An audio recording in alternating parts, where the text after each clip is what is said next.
Les interdictions de marche pacifique, on ricane bien, sont devenues la règle. Les arrestations et emprisonnements arbitraires se sont multipliés.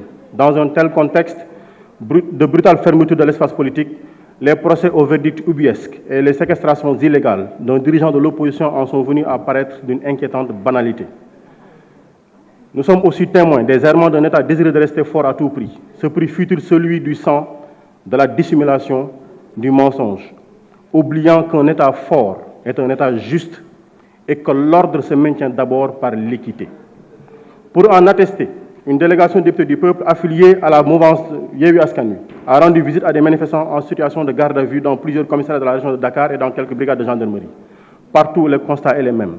Les commissariats sont bondés de monde. Compte tenu du fait que ces lieux ne sont pas adéquats comme lieux de privation de liberté, la garde à vue, même le plus exécrable des criminels, mérite une justice juste. Ça, c'est la politesse qui l'apprend. Les gardes à vue prolongées occasionnent des situations assimilables à des traitements inhumains et dégradants. Des repas amenés par des parents, des proches, des amis sont refusés aux gens détenus. Des personnes venues apporter des repas sont parfois arrêtées ou menacées de l'être, de sorte qu'en ce moment, personne ne veut aller déposer un repas à son parent. Des personnes blessées se voient refuser tout soin dans les hôpitaux et centres de santé. Un manifestant aurait même perdu la vie dans un commissariat à la suite d'un refus de la pose de l'extrait pour des soins appropriés. Et je reprends encore Bogar Sarr et alliés, qui dit à cette réalité brute, l'appareil idéologique d'un régime en place a répondu que rien ne se passait.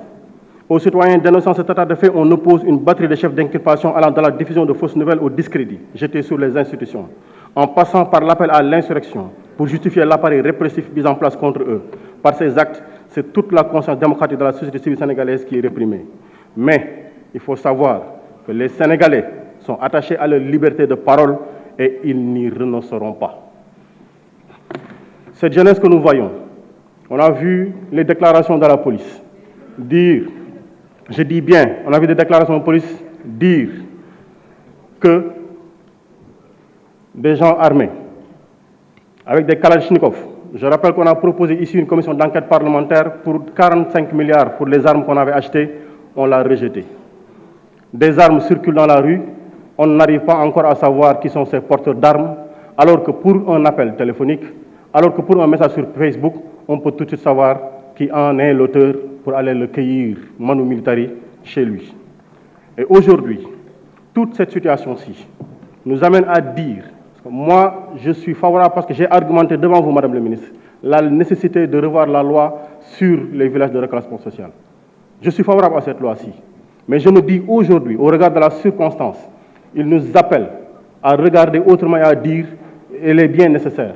Mais face à priorité plus nécessaire, il est opportun de procéder à l'ajournement de notre séance et de recueillir, d'avoir une autre date mieux indiquée pour pouvoir poursuivre le débat tranquillement sur la question. Je vous remercie.